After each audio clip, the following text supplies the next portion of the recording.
예. 자, 다음은 두 번째 선거구로 넘어가도록 하겠습니다. 전주 을 선거구를 보도록 하겠습니다. 전주 을 선거구는 전주의 서초 강남 지역이라고 할 수 있는 굉장히 좀 보수적인 색채를 띠고 있는 곳이죠. 혁신도시 그리고 이쪽 삼천 효자 지역을 관할하는 곳인데 상당히 역대 보면은 좀 약간 보수 성향도 강하고 전주의 또 다른 특성을 가진 어떤 그런 지역이라는 특징을 좀 가지고 있는데 자, 전주 을 지역 먼저 오늘 여론조사 결과 먼저 보고 이야기 나눠보도록 하겠습니다. 전주 을 선거구는 더불어민주당 이상직 후보가 47.3%로 19.6%의 무소속 최형재 후보의 선호도를 배 이상 앞서는 것으로 나타났습니다. 적극적 투표 의향층에서도 큰 차이는 없었습니다. 이어 정의당 오형수 후보 7%, 미래통합당 이수진 후보 3.4, 무소속 성치두 후보 2.1, 민생당 조형철 후보 1.1, 국가혁명 배당금당 박정훈 후보 0.8, 같은 당 김주환 후보 0.6%, 지지하는 후보가 없거나 응답하지 않은 경우가 17.2% 등이었습니다. 정당 지지도는 더불어민주당이 64%로 이상직 후보 지지율보다 높았는데 최형재 후보의 민주당 탈당과 무소속 출마 과정에서 지지율을 나눠 가진 것으로 보입니다. 전주 을에서 비례대표 투표에서 선택할 정당은 더불어민주당이 참여하는 비례연합정당 44.3%에 이어 정의당이 15.7%로 약진했으며 미래한국당은 5.5%로 나타났습니다. 전주 을의 시급한 현안을 묻는 질문에는 전주 완주 통합이 22.1%로 가장 높았고 지역인재 채용 할당제와 대한방직 부지 개발이 뒤를 이었습니다. MBC 뉴스 조수영입니다. 전주 병 선거구는 더불어민주당 김성주 후보가 51.5%. 전주 병이 나와서 깜짝 놀랐습니다. 아직 병 아니고요. 우리 조금 더 얘기를 해보겠습니다. 그 전주 을 선거구는 역시 이상직 후보와 최형재 후보 많이들 얘기 들으시는 후보들이지만 두 후보 벌써 4년 전에 만났다 다시 만나는 후보들이죠. 물론 그때는 경선을 거쳐서 만났기 때문에 이걸 리턴 매치라고 하기엔 좀 그렇습니다. 그런데 이 두 후보 민주당에서 만났다가 지금 경선에서 정리가 한 분이 된 다음에 지금 다시 무소속으로 출마해 최형재 후보가 다시 나가서 지금 무소속으로 출마한 상태인데 자, 이 민주당 경선 부분에 조금 시끄러웠습니다. 한번 짚고는 넘어가야 될 것 같은데. 그러니까 이 두 후보가 사실 지금 세 번째 대결이에요. 그러니까 그래요? 그 앞서서는 경선이었죠, 두 번이. 그래서 한 번은 이상직 후보가 이기고 한 번은 최형재 후보가 이기고 이번이 이제 마지막 삼시세판격이었는데 근데 최형재 후보가 그렇죠. 최형재 후보가 경선도 해보기 전에 컷오프를 민주당에서 이제 공천광에서 당했죠. 그래서 이제 거기에 반발해서 결국은 탈당을 했고, 그러니까 이 세 번에 거치는 그 대결 과정 동안 이 두 후보 진영 간에 굉장히 그게 많습니다. 앙금이 굉장히 많은 상황입니다. 그래서 합쳐지기가 어려운 상황이었는데 거기에 이제 이유도 모른 채 경선 컷오프를 당하다 보니 이게 이제 결국은 합쳐지지 못하고 원팀이 되지 못하고 이 결국은 부분은 관련돼서 얘기를 하면 1시간 정도는 얘기할 만한 내용 같은데 분량이.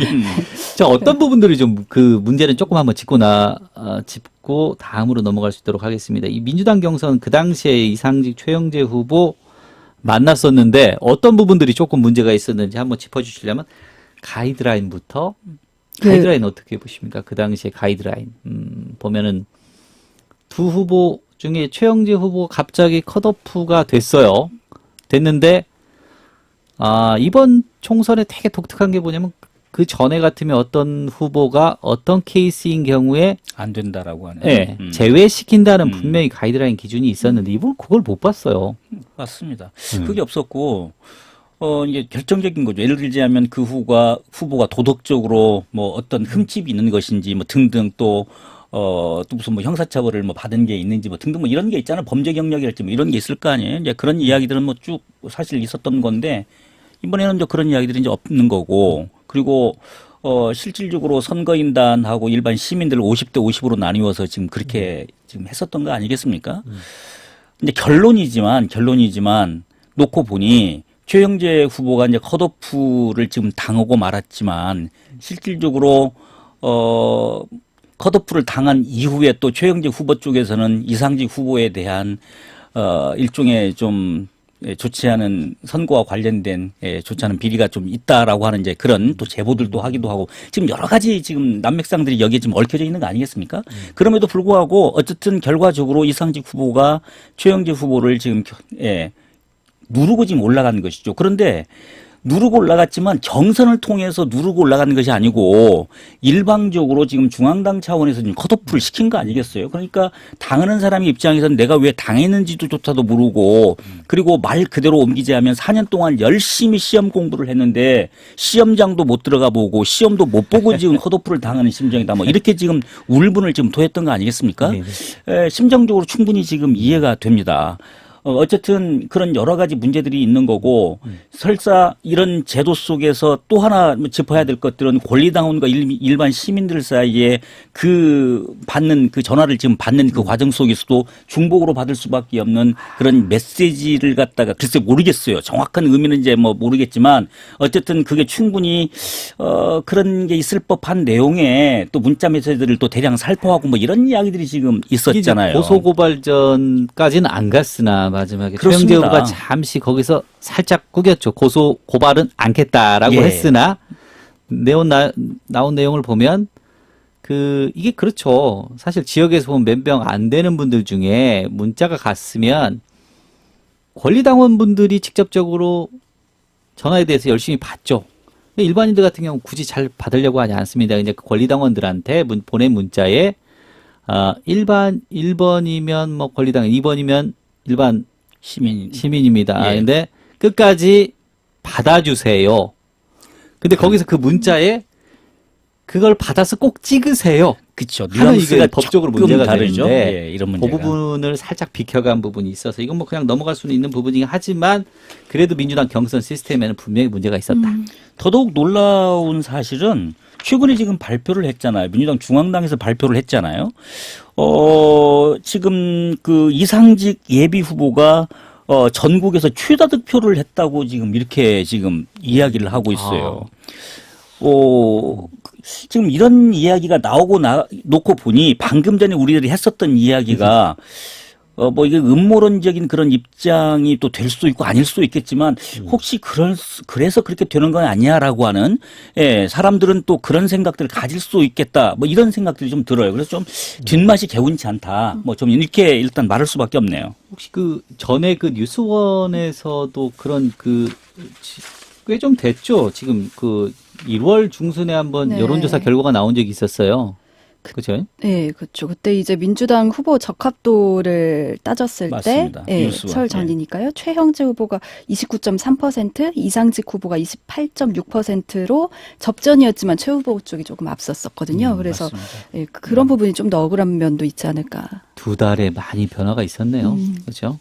근데 이제 이게 물론 뭐 ARS 여론조사였고 이것이 얼마나 정확한지 그리고 그 사이에 뭐 민주당 바람이나 이런 것들이 변화가 있었는지 모르겠으나 여튼간에 하여튼 그 사이에 그 정도의 변화폭이 있다는 거를 이거 어떻게 설명해야 될지 좀 난감한 부분입니다. 그렇죠. 아마 최영재 후보가 무소속으로 나가서 지금 굉장히 피를 토하는 심정으로 아마도 지금 힘들어할 것 같긴 한데요. 더더군다나 이제 이상직 후보 같은 경우에는 이 최영재 후보도 지금 이야기를 뭐 몇 차례씩 하고 그랬지만 여러 가지 그 불미스러운 건들이 있어서 이 사전 선거 운동과 관련된 이야기랄지 교회 내에서 뭐 그 불법도 선거 운동과 관련된 그런 뉘앙스를 남기는 그런 미묘한 뭐 또 이야기 등등 지금 이런 게 있는 상황 속에서도 여전히 오히려 시간이 가면 갈수록 이상직 후보의 이 표의 결집력이 지금 더 높아지고 있다. 반대로 최영재 후보가 무소속으로 나가고 있는 이상 오히려 관심 밖에서 상당 부분 조금씩 더 멀어져 가고 있는 것이 아닌가라고 하는 그런 또 아쉬움도 지금 있습니다. 그래서 굉장히 이 전주 의뢰 관한 나중에 이 판세가 어떻게 진행이 될 것인지 잠옷 정말 궁금해지는 대목이 바로 이 대목인 것 같아요. 그래서 또 전주울에서 한 가지 짚고 넘어갈 부분은 정우천 현역 의원, 현 의원분이십니다. 현 의원이 안 계세요 여기에. 네. 왜 안 계시는지는 여러분도 잘 아시겠지만 그 대신 이수진 후보가 오셨죠? 그 맞습니다. 미래통합당. 미래통합당. 미래한국당이 아닌 미래통합당. 이수진 후보가 광진 쪽에서 활약을 했죠. 서울시의원 하셨던 분으로 지금 알고 있는데 이분이 내려오셨는데 지금 3.4%를 차지했습니다. 근데 이 지역구는 미래통합당의 전신인 새누리당이죠. 맞습니다. 새누리당이 그때 정운천 후보가 어느 정도 그 당시에 그때 어떤 선전을 해서 의원이 되셨죠? 네, 그 당시에도 이제 이게 전국에서 사실 두 번째로 표차가 좀 적게 난 곳이긴 했어요. 111표. 그러니까 전국에서 가장 표차가 적었던 데가 26표 차였는데 20대 총선에서 이제 여기가 이제 전주시 을이 두 번째로 표차가 적은 곳이었는데 새누리당 정운천 후보가 결국 민주당 후보 최영재 후보를 꺾고 예, 보수의 그 불모지라고 하는 전북에서 당선이 됐었죠. 아, 충격적인 사건이었습니다. 이거 맞아요. 사실 어떻게 보면 전라북도가 그 전에 보면 거의 민주당 일당 독재라고 할 만큼 사실은 민주당 바람이 강했던 곳이고 뭐 사실 민주당 아닌 곳은 깃발만 꽂아놓으면 뭐든 다 언제든지 당선이 된다고 했던 지역이었는데 맞아요. 빨간색이 꽂혔던 물론 뭐 여기 옛날에는 사실은 그 민정당계니까 뭐 보수하고 일맥상통할 수 있지만 사실 굉장히 좀 이례적인 사건이었던 였는데 사실은 그분이 안 계세요 지금. 자 어디로 가셨는지 잘 보시면 미래한국당으로 가셨죠. 맞습니다. 예. 이 준연동형 비례제 때문에 지금 그거의 꼼수라고도 얘기가 나오고 이분은 뭐 당선은 가능하다고 보시는 거죠? 지금 상당히 앞번호를 받았다고 이야기를 해요. 뭐 정확하게 몇 번을 받았는지는 모르겠는데 그래서 그 이야기는 당선권에 상당히 근접해 있다 일단 보게 되는 거고 그분이 그렇게 또 다시 또 갈아타서 아마도 그 비난을 감수하고 갔었을 때는 분명한 또 얻는 것이 확실히 있겠다고 하는 심정이 좀 있지 않았겠습니까? 제가 보기에 앞번호를 받지 않고서야 아마 이동하지 않았었을 것 같아요. 1번으로 가셨죠. 1번으로 가셨으니까 1번을 주실라나? 글쎄요. 그건 잘 모르겠는데 결국 이제 우리 지역만 네. 놓고 본다고 한다면 이제 그분이 뭐 당을 받고서 가서 만약에 이제 비례로 당선이 된다고 그럴 때 여전히 지금 국회의원 한 사람을 지금 확보를 하게 되는 또 그런 결과가 지금 될 거라고 보여집니다. 다만 궁금한 것은 자, 이분이 나간 그 빈자리를 지금 아까 이야기했던 그 이수진이라고 하는 그렇잖아요. 그 후보께서 이제 오셨는데 그분은 지금 이쪽에서 활동하신 분은 아니고 서울 광진 쪽에서 지금 의원으로도 활동했었던 분인데 이제 이분이 전격적으로 지금 이쪽에 지금 온 거 아니겠어요? 구색 맞추기. 예. 글쎄요. 그건 이제 구색 맞추기라고 이제 봐야지 될지 잘 모르겠지만 예. 제가 놀라운 사실은 첫 번째는 그 사실이에요. 아무런 연고가 없는 건 아니에요. 뭐 전주대학교 뭐 개건 무슨 교수로 개건 교수로 있었다는 이야기도 제가 듣기는 들었어요. 지역과 관계가 있긴 있었겠지만 그러나 주 활동 무대가 서울이었던 사람이 이제 내려왔다는 거, 전격적으로 내려왔다는 것이 야 이게 정말 그래도 되는 거야? 이게 선거 정말 치를 수 있어?라고 하는 차원에서 첫 번째 제가 정말 다시 한번 생각해봐야 될 대목인 것 같고 두 번째 생각하게 되는 대목 중에 하나는 무엇인군요. 그럼에도 불구하고 이분이 3.4%를 얻었다고 아까 그렇게 나와 있어요. 네. 자, 이것도 제가 보기에 참 다시 한번 고개를 갸우뚱할 수밖에 없는 정도의 수치예요. 아까도 봤지만 전에 다른 후보들, 약체 후보들하고 비교를 해봐도 뭐 정말 나쁜 성적표는 아닌 듯 보여져요. 이쪽 정서를 가만히서 보더라도. 아, 여기 그렇지 않습니다. 저기 보수와 관련된 분명히 예전부터 보면 자유한국당, 새누리당 옛날에 이 계열 쪽이 분명히 역대에도 사실은 7, 8% 정도의 안정적인 꾸준한 지지를 받아왔었습니다. 그래서 3.4% 정도는 충분히 어떤 후보를 내더라도 그 정도는 가져갈 수 있다. 그 정도는 가져갈 수 있다. 저는 그렇게 바라봅니다. 그래서 네. 그 지역을 아까 보수 성향이 짙은 지역이다. 뭐 이렇게 이야기를 또 했나 보네요, 또. 자, 그다음에 이제 가장 시급한 전주시 지역 현안 요걸 좀 한번 봐야 되겠는데 일단 전주 을에서 가장 시급한 지역 현안으로 보면 아까 지금 갑도 마찬가지인데 전주 완주 통합 문제가 1등입니다. 22.1%를 얻었고 이쪽에서 이제 두 번째는 지역 현안 중에 좀 중요한 지역 현안이 지역 인재 채용 할당제 17.4% 그리고 대안방직 부지 개발 요게 15.3% 그리고 특례시 지정이 11.4%고 재미난 게 그 밑에 특이한 게 있습니다. 예. 참 재미나네요. 지금 보면, 예. 여기 지금 황방산터널 개설이라고 하는 게 있는데 2.6%거든요. 지금 여기 그 지역 현안을 물어봤었던 항목 중에 가장 낮은, 예, 이게 항목이 지금 이 항목입니다. 그런데 이 항목이 역설적이게도 이상직 후보가 내놓은 1호 공약이 바로 이 대목이에요. 한편으로는 이상직 후보의 지지가 그렇게 굉장히, 예, 아주 굉장히 뭐 높음에도 불구하고 그가 제시했던 공약은 굉장히가 아니죠. 정확히 말하면 물었었던 지역 현안 중에 가장 낮은 이제 표를 지금 얻게 되는 지금 이런, 예, 아이러니한 일들이 지금 벌어지고 있다라고 하는 게 굉장히 좀 특이한 사안이다. 결국 이 이야기는 공약이고 뭐고 우리는 보지 않고 나 이상직 너 하나만 보겠다. 뭐 이런 게 강하지 않고서야 어떻게 이런 결과가 나올 수 있지 않겠습니까? 이번에도 무관심인가요? 글쎄요, 제가 보기에 오히려 네. 다들 아시겠지만 이 코로나 블랙홀이라고 사실 불러도 뭐 과언은 아닐 것 같아요. 선거가 지금 있는지 없는지도 거의 정말 감지할 수 없을 정도로 방송이나 뭐 신문, 언론 모두 할 거 없이 글쎄요, 많이 지금 보도가 되고 있지 않잖아요. 결국은 그런 상황 속에서 어쩌면 제가 보기에 정책보다는 그냥 내가 익숙했던 그리고 내가 그냥 보고 찍으면 좋겠다라고 하는 생각을 갖고 있는 그 후보에게 그냥 뭐 표를 갖다가 일단 지금 던지고 싶은 뭐 그런 상황이 아니겠습니까? 예. 김하영 기자는 전주에서 누가 최종 당선될 것으로? 을이죠. 제가 병지였군데요. 그러니까 좀 그러니까 아까 교수님께서는 이상직 후보의 결집 현상이 오히려 나타날 예. 수 있겠다라고 하셨는데 여기가 그러니까 되게 다양한 후보들의 가장 많은 후보들이 나온 8명이 당이잖아요. 나왔죠. 그래서 그 최영재 후보가 무소속으로 나서서 이제 선거운동을 한 지가 얼마 안 되기 때문에 이 부분이 얼만큼 올라올지도 조금 주목해 볼 필요가 있지 않을까. 당연히 그렇습니다. 네. 제가 보기에 갈수록 사실 뭐 최영재 후보에 관한 지지도는 저는 올라갈 거라고 분명히 예측은 하고 있습니다. 모르겠어요. 다른 나중에 뭐 무소속 연대랄지 뭐 이런 것들이 이제 어떤 식으로 또 이야기가 될지는 모르겠지만 최영재 후보는 하나의 이 정책만 놓고 보게 되면 또 공약만 놓고 보게 되면 정말 준비가 잘 돼 있는 후보다.